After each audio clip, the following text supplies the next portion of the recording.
et ettepanekut võiksime teha siis nii, nagu siin kirjas on siis teistele Urvaste, Sõmmerpalu, Taheva, Karula, Tõliste, et neile teeme.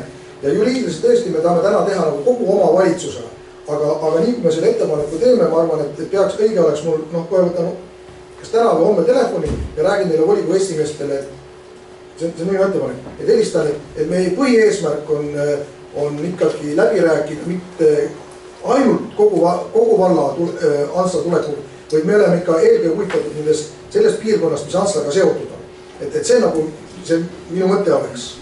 Hindama ka ikkagi seda, kuidas moodi inimesed liiguvad ja kuidas seda regionaalselt korraldada, kas või bussitranspordi osas ja millised piirkonnad on nagu omavahel ikkagi tegelikult seotud.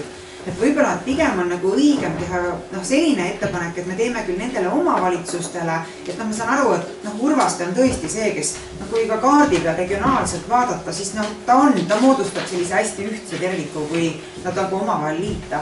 Aga need teised peaksid pigem olema tõesti need, kes on siis geograafiliselt ikkagi seotud nagu Antsla ja Urvaste piirkonnaga. Võib-olla pigem siis nagu niimoodi sõnastada, et jätta need otsad nagu lahtiseks, nii nagu Mõniste tegi ettepaneku, et mitte nagu sellega, et moodustadagi üks, vaid et moodustadagi siis selline normaalne nagu tervikjaotus.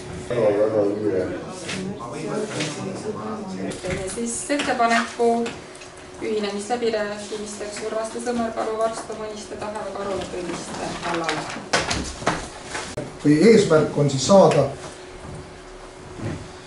arvatavasti Riigikogu poolt enne jaanipäeva vastuvõetas seaduses ette nähtud 5000 elanikuga piiridega elanike arvuga uue omavalitsusüksuse moodustamine, mis oleks haldusvõime ja haldussuutlik, kes teeks hästi sotsiaaltööd ja kultuuri ja sporti ja arendaks ettevõtluskeskkonda.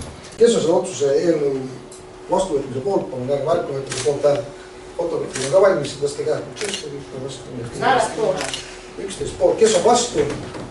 Kes on erapooletu? Otsus vastu võetud 11 poolt hääl.